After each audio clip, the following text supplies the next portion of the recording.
Convidá-lo para a leitura da palavra de Deus, Evangelho de Mateus, capítulo 25, leremos do versículo 14 ao versículo 28. Evangelho de Mateus 25, do 14 ao 28. É a porção do texto bíblico para a nossa reflexão nessa manhã. Quero pedir a ajuda da congregação, lendo os versículos ímpares. Diz assim a palavra de Deus: E também será como um homem que, ao sair de viagem, chamou seus servos e confiou-lhes os seus bens.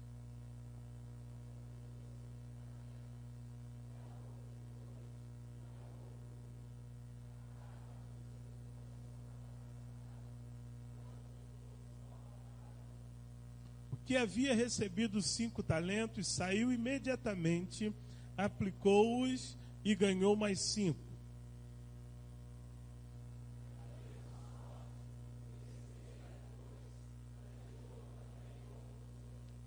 Mas o que tinha recebido 1 talento saiu, cavou um buraco no chão e escondeu o dinheiro do seu senhor.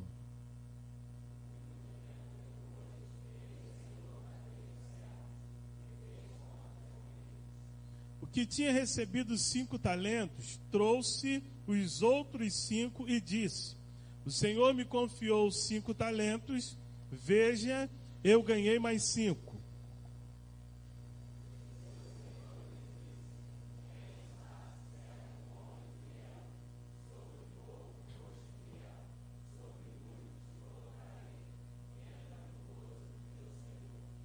Veio também o que tinha recebido 2 talentos e disse: O Senhor me confiou 2 talentos, veja, eu ganhei mais 2.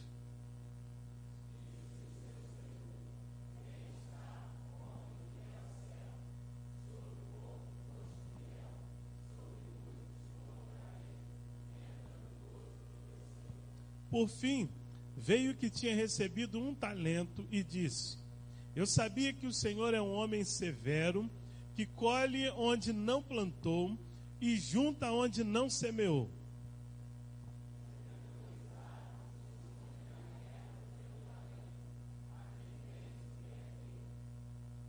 O Senhor respondeu: Servo mau e negligente, você sabia que eu colho onde não plantei e junto onde não semeei.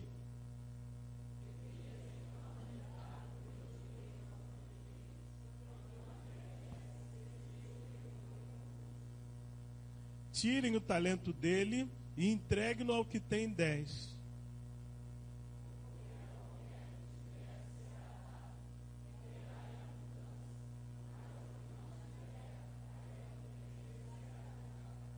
E lancem fora o servo inútil nas trevas, onde haverá choro e ranger de dentes. Deus abençoe a leitura da sua palavra, amém? O nosso assunto tem sido discipulado. E temos aprendido, temos refletido a respeito dessa questão, entendendo que é a questão primordial, mais importante da vida cristã, discipulado. Porque discipulado diz a respeito do convite de Jesus para que sejamos os seus seguidores, e diz respeito também à ordem de Jesus para que façamos discípulos. Por isso que discipulado é tão importante. E nós temos então desdobrado a primeira parte do que diz respeito ao discipulado, que é o convite de Jesus para que sejamos os seus seguidores. Jesus veio ao mundo para que pessoas fossem alcançadas por ele e se tornassem seus seguidores, passando a viver segundo a vontade do Pai. Jesus veio ao mundo para reconciliar os homens com Deus. E por isso, então, o convite de Jesus para os homens, primeiramente aos seus discípulos, foi: sigam-me, ou segue-me, como conhecemos e falamos mais. O convite de Jesus foi para que as pessoas, a partir do convite, o seguissem. E isso é muito diferente do pensamento, às vezes, que nós temos, de que o convite de Jesus é para que façamos parte de uma igreja, ou o convite de Jesus é para que tenhamos uma religião, ou qualquer coisa semelhante. Não. O convite de Jesus é para que sejamos os seus seguidores.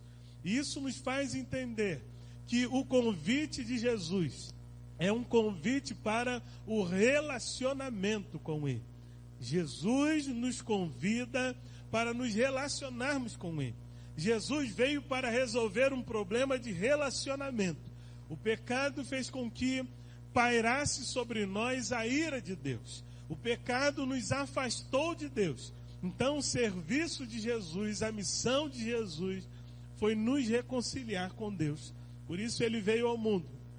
E por isso ele fez o convite: sigam-me, sejam meus seguidores. A partir daí, durante algumas semanas, nós temos meditado sobre os níveis do relacionamento ou de relacionamento do homem com Deus.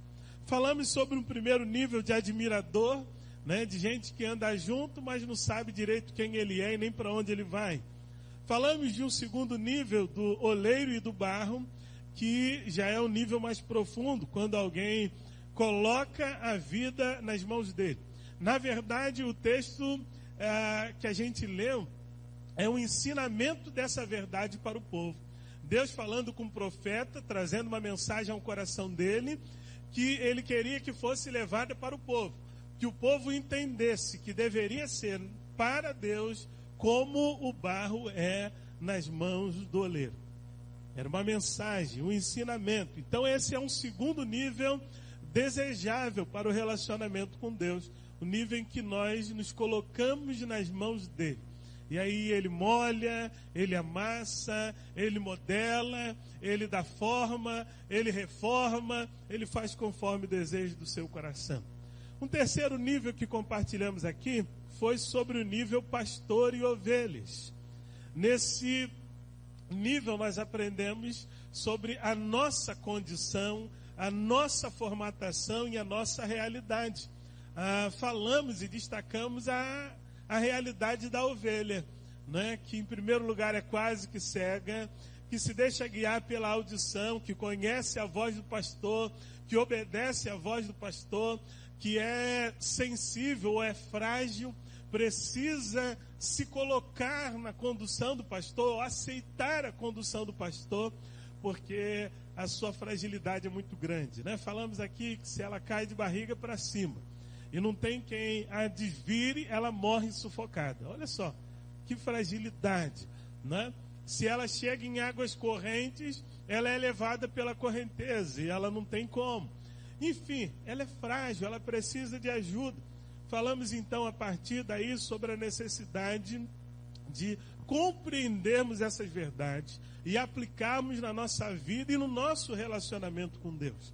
Cada uma dessas verdades, para que possamos avançar, ou talvez primeiro avaliar qual é a condição do nosso relacionamento com Deus e naturalmente avançarmos no nosso relacionamento com Deus.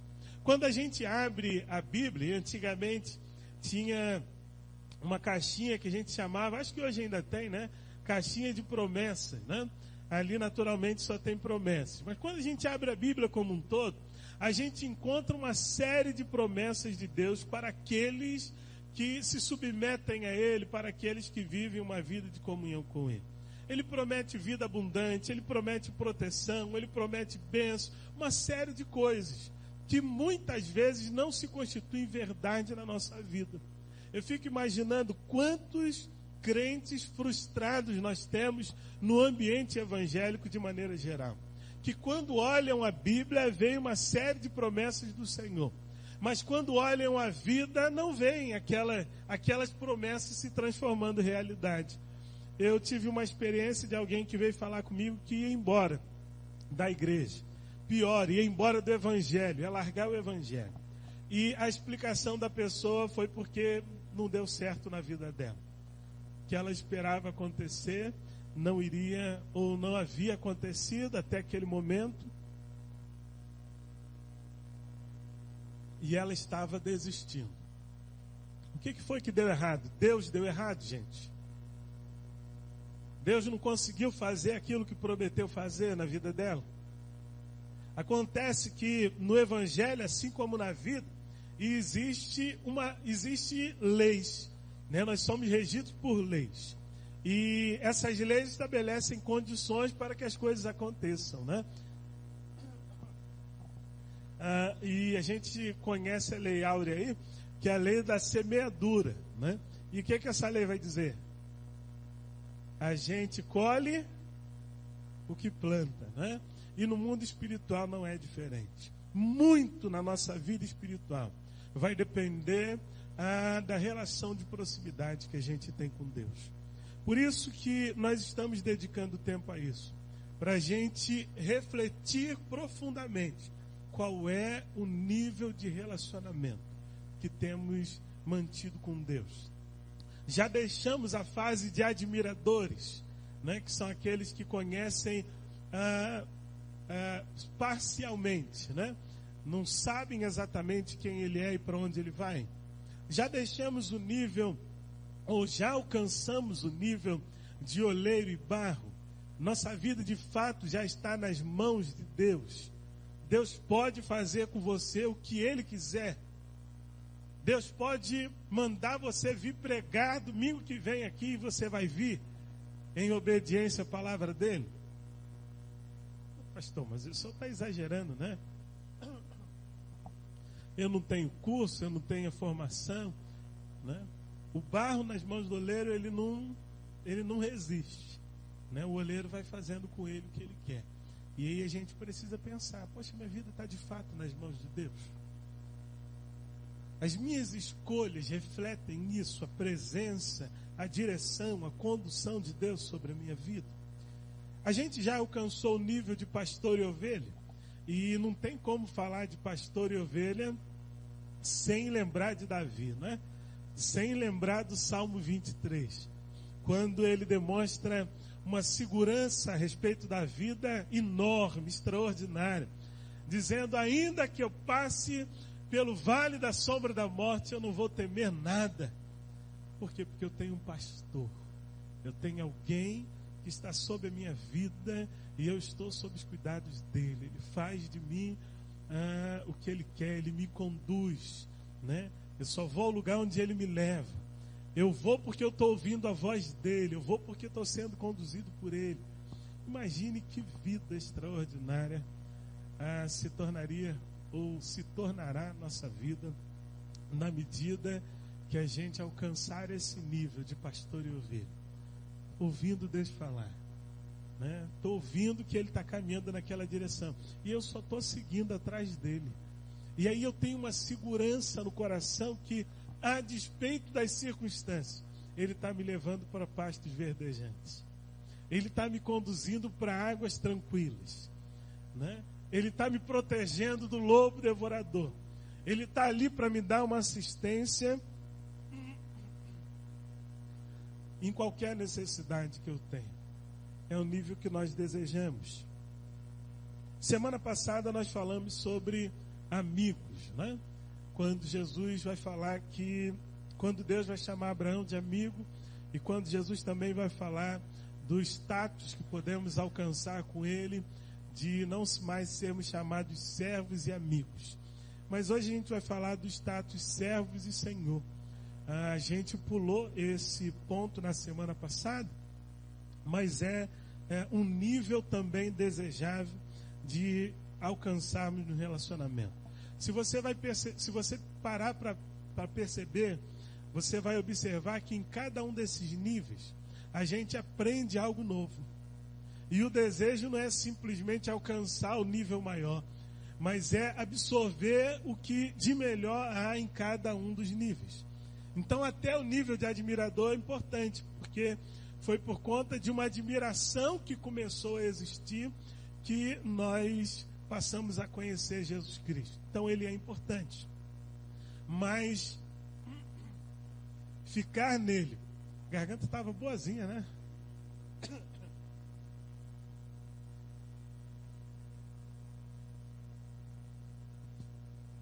Mas ficar nele a vida inteira é um problema. Quando a gente chega no nível oleiro e barro, a gente aprende uma lição muito importante. Que assim como o oleiro faz o que quer do barro nas suas mãos, Deus pode fazer da gente o que quiser. Ele pode fazer de nós vasos de honra. Ele pode fazer uma obra maravilhosa, obra de arte. Existem vasos que são, na verdade, obras de arte. Ele pode fazer uma obra de arte na nossa vida. Então a gente aprende quanto que é importante se colocar nas mãos dele. A gente aprende quanto que é importante ser moldável. Ou seja, estar aberto ao que ele deseja fazer na nossa vida, ainda que não seja o que desejamos. Às vezes a nossa expectativa em relação a Deus é de alcançarmos e recebermos o que desejamos. Veja se é uma melhor escolha. Deus vai dizer para a gente que o que Ele tem para nós é infinitamente mais do que pedimos, pensamos ou imaginamos. Qual que é a melhor escolha? O que desejamos ou o que Deus tem para nós? Fica fácil, né? Eu desejo muitas coisas boas, né? Mas Deus diz: "Ih, meu filho, o que eu tenho para você é muito melhor." Então, nós aprendemos nesse nível essa necessidade de colocar a vida nas mãos dele e deixar ele dar forma. E é interessante que quando Deus está trabalhando, muita coisa do que ele faz a gente não entende. Você já passou por um momento difícil que você se sentiu sozinho, abandonado e esquecido de Deus, mas lá na frente você viu que não, que Deus tinha um plano maravilhoso para você? Aconteceu comigo quando eu fiquei sem ministério, né? Eu deixei o primeiro ministério que eu tive, e aí eu fiquei 1 ano e meio sem ministério. Quanta besteira eu pensei nesse tempo. Deus não me quer mais, Deus não quer contar comigo no ministério. Apareceram algumas igrejas onde eu concorri, o ministério pastoral, e eu dizia: essa igreja é tudo que eu quero. Se essa igreja me convidar, é maravilha, eu estou feliz da vida. E aí não dava certo. Eu falei: puxa vida, o que está acontecendo? Aí 1 ano e meio depois, eu estava tomando posse na primeira igreja batista em Barra do Piraí. Aí eu tive que pedir desculpa, né? Eu falei: Deus, foi mal, né? Eu não sabia que era isso tudo que o Senhor estava planejando para mim. É assim na nossa vida, né? A gente precisa confiar, colocar a vida nas mãos dele, deixar ele dar forma. No nível de pastor e ovelha, a gente aprende da nossa limitação, que andar pela própria visão é um perigo, andar sozinho é um perigo. A gente aprende que tem que ouvir e seguir a voz dele. Ouvindo e seguindo a voz dele, nós teremos o que nós precisamos: água, pasto, proteção. Preciso aprender a ouvir a voz de Deus. E para ouvir a voz a gente tem que estar perto, né? Na hora que eu falei para os irmãos se cumprimentarem aqui, eu vi a bateria nova, bonita, chique. Aí eu perguntei para o Marcelo: mas que bateria é essa? É sua? E aí ele falando, Marcelo fala a alta beça, né? Esse daqui, o Marcelo Preto, né? A gente tem um monte de Marcelo na igreja, né? Ele fala alta beça, né? E aí eu perguntei umas 10 vezes: o quê? O quê? E aí eu tive que chegar pertinho dele para ouvir o que ele estava dizendo. A gente longe de Deus vai conseguir entender o que ele está dizendo? Vai conseguir entender? Não, né? A gente não vai conseguir entender. Ou talvez tenhamos mais dificuldade ainda, porque são muitas vozes. Tem voz da nossa consciência, tem voz de um amigo, tem voz do inimigo, tem voz de Deus. É interessante, estudando essa semana no pequeno grupo, nós falamos a respeito disso, né? De que na verdade Deus nunca para de falar. Deus fala, é uma realidade da palavra. Deus fala. Qual que é o problema então? Nós ouvimos. Nem sempre a gente está atento para ouvir a voz de Deus. E nesse nível, pastor e ovelhas, a gente aprende isso. Que a gente precisa ouvir a voz. Agora vamos tirar algumas lições desse nível servo e senhor e servos. O texto vai apresentar aqui uma parábola em que um homem chamou os seus servos. Então, naturalmente, ele é o Senhor. Ele chamou os seus servos. A ideia que a gente tem da palavra de servos, né? A palavra servir a alguém é uma palavra suave. É um termo suave. Mas, na Bíblia, a ideia de servo é a ideia de escravo. É a ideia de escravo. Lá no Velho Testamento, a gente tem o momento da sarça ardente, o encontro de Moisés com Deus. E quando ele chega diante de Deus, qual é a ordem que Deus dá para ele? Tira as sandálias. Quem andava descalço naquela época era o escravo. Então, quando Deus está mandando Moisés tirar as sandálias, ele está querendo dizer a Moisés como Moisés deveria estar diante dele. Como Moisés deveria se colocar diante dele. Na condição de um escravo. Pastor, mas parece um pouco incoerente, né? Na semana passada a gente falou de amigos. Como é que agora a gente vai falar? Se a gente é amigo, o próprio Jesus disse, não são mais servos, não vos chamo mais servos, mas agora vos chamo de amigo. Se agora ele está chamando de amigo, antes como é que ele chamava? De servo. Agora você chegou a ser meu amigo. Agora eu chamo vocês de amigo.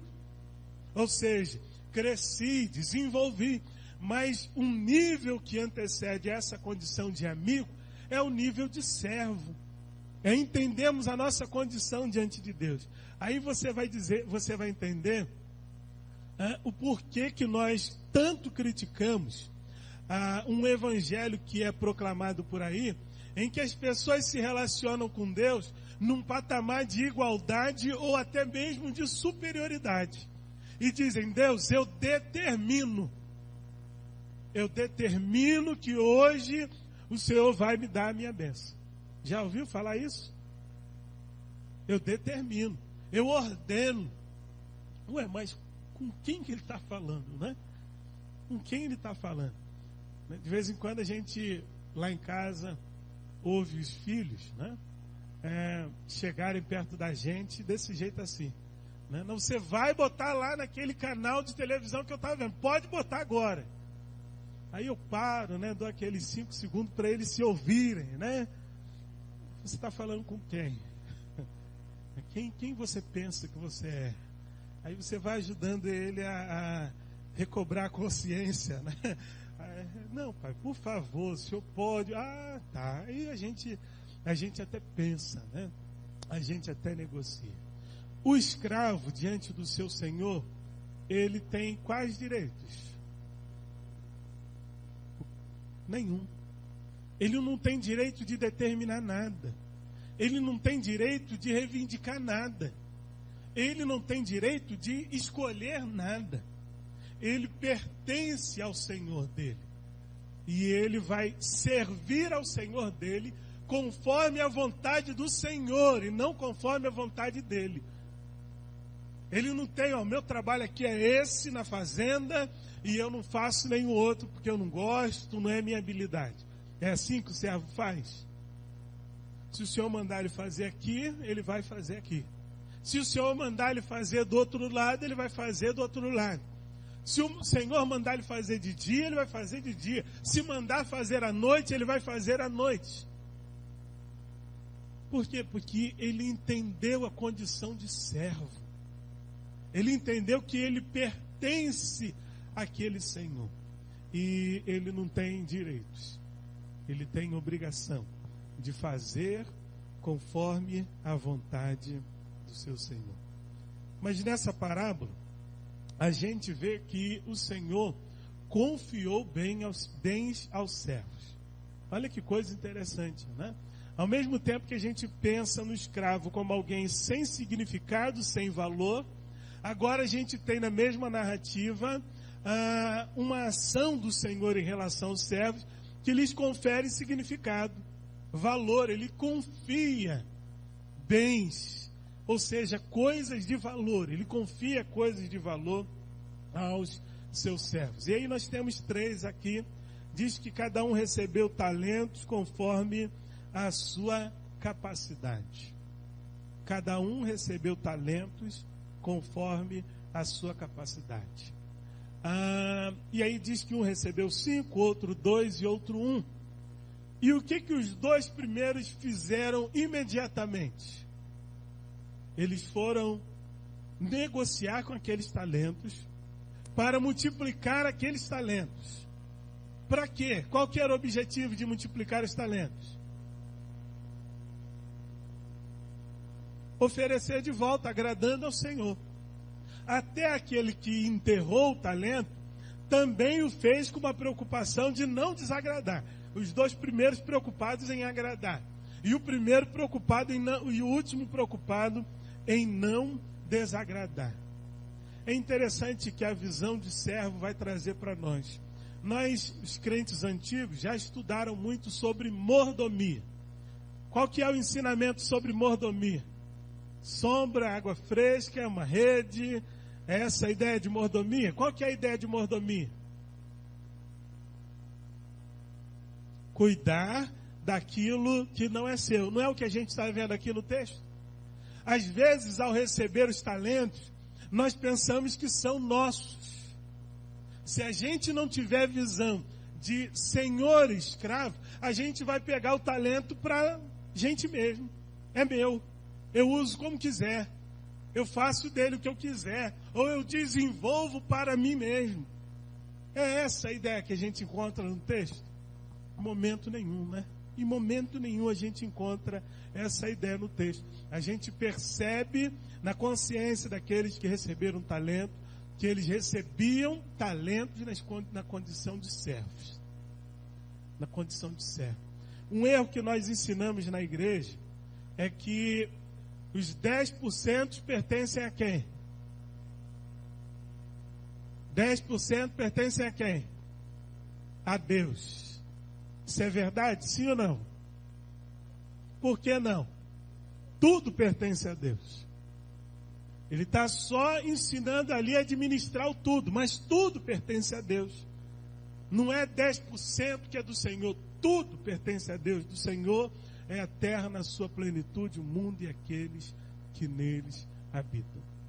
A consciência de servo nos faz administrar o que o Senhor Deus nos tem dado como algo que não é nosso, mas como algo que é dele, e precisamos administrar da melhor maneira possível para oferecer novamente a ele.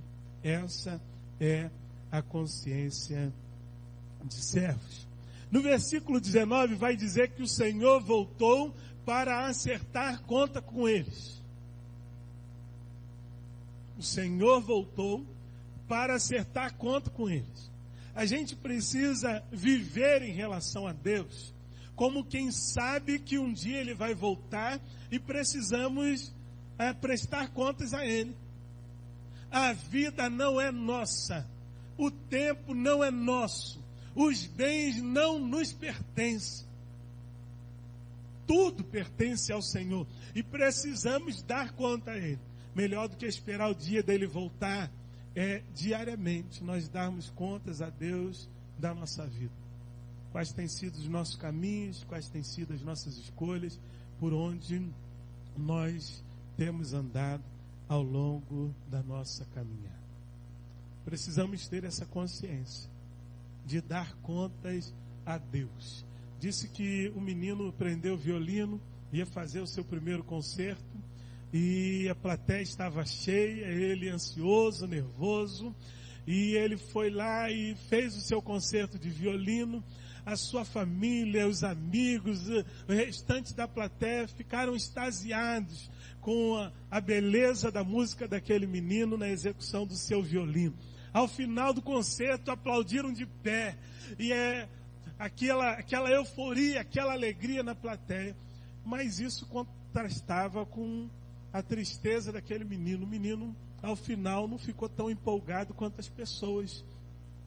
E aí alguns mais próximos vieram falar com ele: rapaz, por que você está assim? Acabou, foi uma maravilha, foi lindo demais, parabéns. E o menino: não, eu errei muito. Que errou nada, a gente nem percebeu, uma coisa linda. E aí o menino disse: mas o meu professor estava na plateia. E ele viu tudinho onde eu errei. O menino fazia e com a consciência de que teria que prestar conta daquele professor. E a nossa plateia quem é? Quem é a nossa plateia? Quem é a nossa plateia, irmãos? Deus. Mas é assim que a gente vive? Seja sincero consigo mesmo. A gente vive na consciência de que Deus é a nossa plateia? Não. A gente vive na consciência de que o irmão é a nossa plateia. De que o pastor da igreja é a nossa plateia. A gente faz para ser bem visto por essas pessoas. A gente está preocupado com o que pensam, com o que vão dizer a nosso respeito. Quando, na verdade, nós, na consciência de senhores servos, deveríamos nos preocupar com uma coisa só. Quem é o meu irmão para me julgar? Que condição tem ele para me julgar? Nós estamos no banco dos réus. Nós estamos em condição igual. Quem é ele? Por que para mim é tão importante o que ele pensa, o que ele diz? Não deveria ser. A menos que o que ele está dizendo e o estar dizendo seja uma forma de ser usado por Deus para nos fazer lembrar de verdade. Se o que ele está dizendo é o que Deus estaria dizendo, ou é o que Deus está mandando ele me dizer, e eu percebo que está em plena conformidade com a sua palavra, aí eu devo acolher. Mas eu não devo viver para agradar. Eu não devo viver para receber a aprovação dele. Porque o meu professor, o meu mestre está na plateia. E é para ele que eu devo tocar. É para ele que eu devo fazer. Porque ele sabe exatamente o que deveria ser feito. A consciência de servos do Senhor nos dá essa compreensão de que devemos prestar conta da nossa vida a Deus. Aí sim chega o momento em que os servos vão trazer os talentos a Deus. E diz, olha, o Senhor me confiou. O Senhor me confiou 5. Veja bem, eu ganhei mais 5. Está aqui os talentos que o Senhor me deu e os outros 5. E aí esse servo vai ouvir, muito bem, servo bom e fiel. E aí eu quero chamar a sua atenção para a palavra fiel, que se repete na continuidade do versículo. Você foi fiel no pouco, e eu o colocarei sobre o muito. Interessante que Deus tem coisas extraordinárias para nós. Mas a gente não pula níveis. Parece que a gente tem que alcançar um nível para depois passar para o nível seguinte. Eu me lembro de Abraão. Talvez alguns não entendam, né? Por que Deus faz uma promessa ao homem com 75 anos e só cumpre a promessa quando ele tem 100 anos? Será que Deus brinca com a ansiedade do homem? Será que Deus não se importa com essa expectativa do homem? Interessante a gente pensar. E por que depois de mais 15 ou 17 anos ainda tem aquela prova terrível para sacrificar um único filho? Deus queria fazer de Abraão pai de uma nação que abençoaria todas as famílias na face da terra. É pouco? É um projeto modesto, simples? É um projeto extraordinário. Mas para viver aquele projeto extraordinário, Abraão teria que alcançar um nível com o Senhor. Ele não teve filho aos 75, aos 80, aos 85, porque ele não estava preparado para ser pai de um menino que seria muito importante. Seria um dos patriarcas. Ele ainda não estava preparado para ser pai. Demorou 25 anos para que ele estivesse preparado e alcançasse o status necessário para ser pai daquele menino. E depois de mais 15 anos, para ele alcançar o status de ser agora sim o pai de uma grande nação. Um homem de fé. Interessante isso, né? O povo de Deus foi criado a partir de um homem que é conhecido como pai da fé. Então nós devemos ser filhos da fé. Então deve prevalecer na nossa vida a fé acima de todas as coisas. Ele não estava pronto. E aí a gente vê agora aqui no texto, quando o servo volta, trazendo outros 5, ele diz: muito bem, parabéns, servo bom e fiel. Sobre o muito te colocarei, porque foste fiel no pouco. Jesus disse que veio para que tenhamos vida em abundância. A palavra abundância diz respeito a muito. Mas pastor, por que então a minha vida ainda não é abundante? Sobre o muito te colocarei, porque foste fiel no pouco. Talvez a resposta seja a minha infidelidade no pouco. Estamos falando de dinheiro, gente? Não. Mas nas coisas pequenas da vida, que facilmente poderíamos ser fiéis a Deus. Tem gente querendo descobrir os mistérios de Deus, mas não tem disposição de viver o beabá, o arroz e feijão do Evangelho. A gente precisa de disposição do pouco. Uma longa caminhada começa com um passo, né? A areia da praia ali é grão em grão, é o acúmulo de grãos que faz aquilo dali. E aí a gente precisa começar a conquistar os grãos da fé na nossa vida espiritual. Fidelidade a Deus no pouco. Sabe por quê?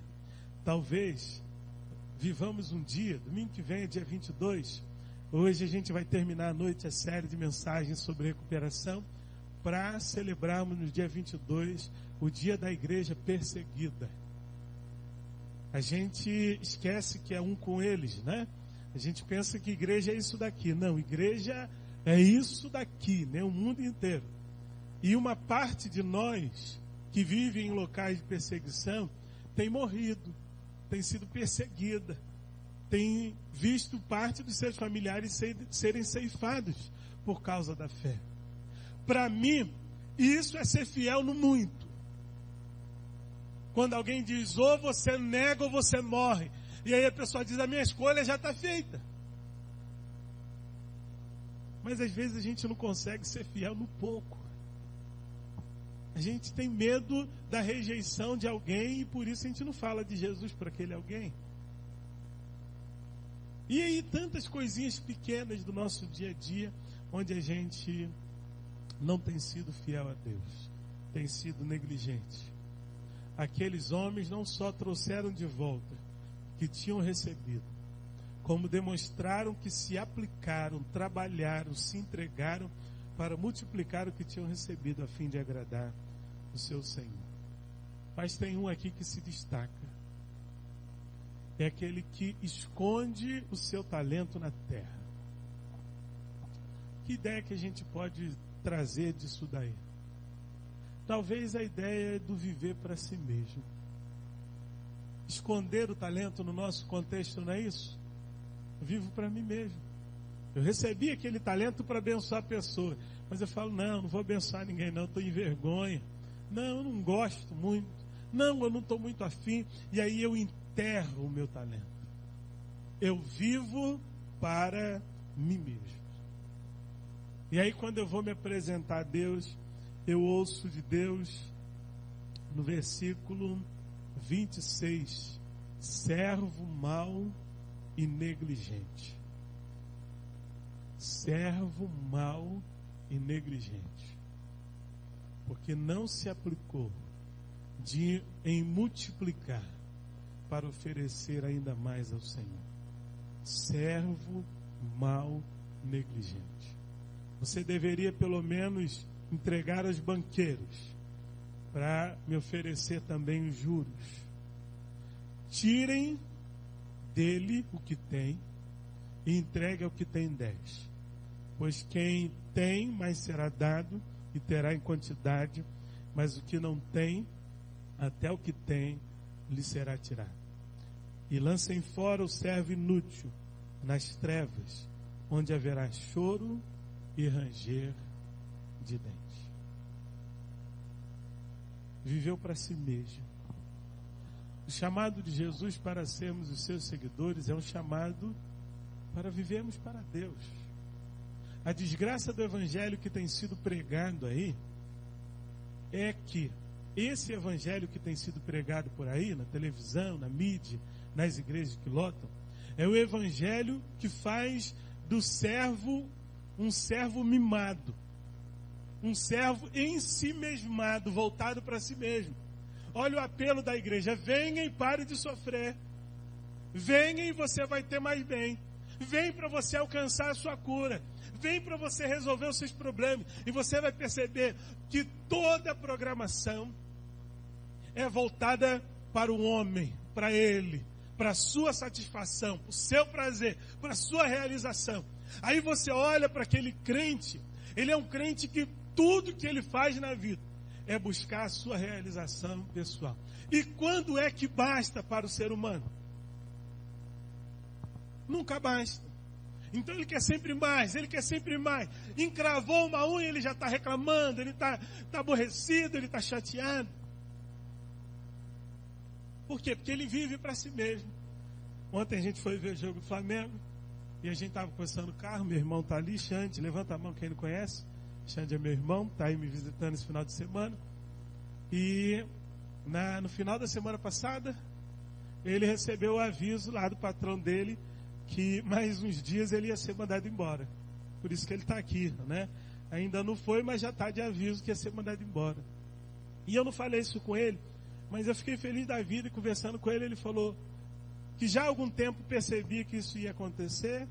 E ele vinha cada dia de manhã, quando ele acordava para tomar banho, para ir para o trabalho, ele ia agradecer a Deus por mais um dia. Deus, obrigado por mais um dia de emprego. E tem misericórdia dos meus colegas que não tem mais. E aí ele disse que quando o patrão chamou para dizer isso para ele, ele falou: aham, tá bom, tranquilo. Ligou para a esposa falou: e agora? Falou: e agora eu continuo na mão de Deus. Deus sabe o que vai acontecer. Deus sabe o que vai fazer. Nenhum momento de todo esse processo eu vi Xande com um mínimo de preocupação a respeito do futuro dele. Nem um mínimo de preocupação. Porque na relação servo e Senhor, a gente sabe que vive para Ele. E ele estava falando assim comigo no carro ontem. Ele falou: olha, e eu estou preparado para baixar meu padrão de vida. Porque eu não vivo para o padrão de vida. Então, se precisar, eu trabalho em qualquer outro emprego. Se precisar, eu vendo o meu carro. Se precisar, eu vendo a minha moto. Porque minha vida não consiste nisso. É o grau de consciência de servo e Senhor. Saber que a minha vida pertence a Ele. Se hoje Ele quiser me dar um carro zero, e Ele falava isso também. Ó, se amanhã Ele me der um emprego, ou eu continuar nesse, e eu puder comprar um carrão, eu vou comprar o carrão. Você não vai comprar, não? Eu vou comprar um carrão, eu vou comprar uma casa bonita. Se Ele me der, eu vou usar. Mas se Ele não me der, eu vou viver com o que Ele me dá. Porque eu sou servo. E Ele é Senhor. Que Deus nos abençoe. Que Deus abençoe a sua vida. Que esses níveis de relacionamento... Depois até vou pedir para a Renata combinar com o Eduardo de colocar esse gráfico no site da igreja, para facilitar quem quiser pegar, ver os textos e analisar. Que a gente possa alcançar e conquistar tudo de bom que há em cada um desses níveis de relacionamento com Deus. Para que de fato a gente possa crescer no relacionamento com Ele. Para que de fato a gente viva em plena consciência de que está seguindo Jesus. Eu entendi que eu sou servo e que Ele é Senhor. Eu entendi que devo fazer o que Ele manda. E eu já sei que a promoção que eu vou receber por ser um servo bom e fiel, é ouvir de Deus: não mais vos chamo servos, mas agora eu vos chamo de amigos, porque o servo não sabe o que o seu Senhor faz, mas vocês sabem tudo que eu faço. Eu tenho lhes dito e tenho lhes dado a conhecer. Que Deus nos abençoe, para que possamos alcançar o nível de servos do Senhor. Feche os seus olhos. É hora de falar com Deus. Deus falou contigo, você ouviu. E aí, o que é que você vai dizer para Deus? Se você vier à igreja e ouvir uma mensagem e entender que Deus falou, mas se você sair daqui sem se comprometer com Deus, compreendendo qual é o ajuste que Ele quer que você faça, não adiantou de nada. É como a semente que cai na beira do caminho e vem as aves dos céus e levam. Ore ao Senhor agora. Ele chama você para ser servos.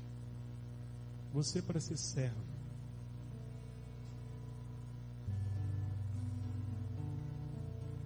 Quer que você se coloque nessa condição diante dele. Como alguém que não tem outra escolha senão obedecer. Alguém que faz o máximo ou o que ele manda para agradar a ele.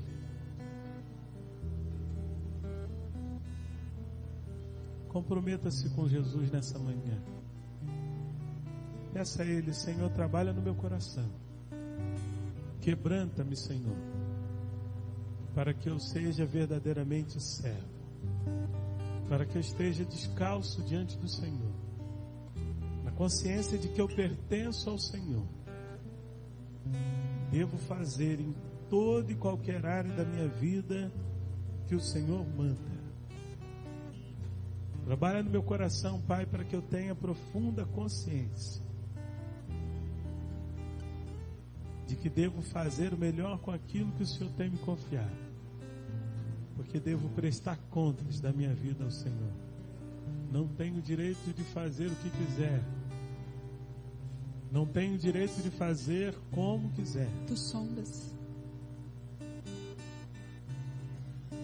Mas devo ter essa consciência diária de que devo prestar contas ao Senhor. Teus olhos revelam que eu nada posso esconder, que não sou nada sem ti, ó fiel Senhor. Tudo tu sabes de mim, quando sondas o meu coração. Eis que tudo podes ver bem dentro de mim. Leva minha vida a uma só verdade, pois quando me sondas, nada posso ocultar. Se você desejar ficar de pé, fique à vontade. Se você desejar consagrar a Deus seus dízimos e ofertas, também fique à vontade. Leva minha vida mais além do que eu possa imaginar. Sei e não posso negar que os teus olhos sobre mim me enchem da tua paz. Ó paz, Senhor.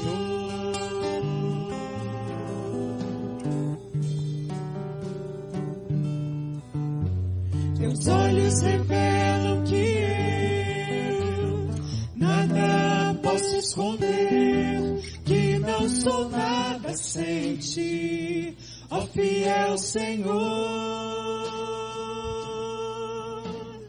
Tudo tu sabes de mim, quando sondas o meu coração. Eis que tudo podes ver bem dentro de mim. Leva minha vida a uma só verdade, pois quando me sondas, nada posso ocultar. Sei que a tua fidelidade leva minha vida mais além do que eu possa imaginar. Sei e não posso negar que os teus olhos sobre mim me enchem da tua paz. Sei que a tua fidelidade leva minha vida mais além do que eu possa imaginar. Sei e não posso negar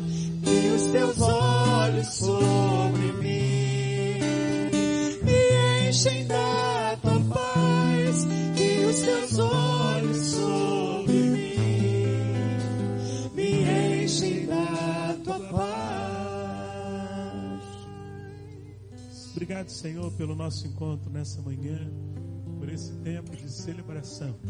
Celebração ao Senhor, celebração da comunhão. Obrigado, Pai, pela palavra que o Senhor ministrou ao nosso coração nessa manhã, chamando-nos à consciência de servos. Ajude, ó Deus, a cada um de nós, que Teu Espírito Santo continue falando conosco e nos ajudando, ó Deus, a aplicar essa verdade no nosso viver diário, para que estejamos, ó Deus, descalços diante do Senhor, para que estejamos, ó Deus, conscientes de que não temos direitos, de que não temos vontade, ou de que a nossa vontade não prevalece, mas que devemos, ó Deus, sobre todas as coisas, obedecer ao Senhor, fazer o que o Senhor nos manda, nos comportarmos bem diante da confiança que o Senhor deposita em nós, colocando talentos em nossas mãos, para administrarmos como aqueles que sabem que deverão dar conta e querem agradar ao Senhor. Te agradeço por tudo nessa manhã. Peço que continue sobre nós, nos falando, nos edificando, nos abençoando na EBD, logo mais à noite na nossa celebração, para que assim possamos continuar crescendo diante do Senhor, sendo agradáveis ao Senhor. Nós oramos agradecidos em nome de Jesus.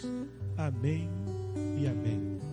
Você tem 5 minutos para beber uma água aí no banheiro, tomar um cafezinho na cantina, e aí a gente continua a EBD. Antes de você sair, deixa eu explicar um negócio a você. O novo Ministério Kids está gerando assim alguns transtornos, né? Nós deixamos de ter as salas que tínhamos lá, e isso nos obrigou a diminuir o número de classes de EBD. E como lá está em obra, nenhuma sala está podendo ser usada, as crianças estão usando aqui embaixo. Então, por isso a gente tem tido classe única aqui, talvez mais um mês com esse transtorno, e aí a gente tem parte do problema resolvido, né? As crianças usarão lá, e aí a gente pode usar o salão de baixo e voltar a ter mais classes, porque o salão lá é grande, aqui também, então a gente pode planejar aí ter mais classes menores para que tenha maior participação, né? Ore para que a gente consiga avançar, terminar a obra. Converse aí com seu amigo sobre a possibilidade de você se juntar a ele para dar uma porta, uma janela parcelada, né? Seria muito bom e abençoaria o avanço da nossa obra, ok? Deus abençoe.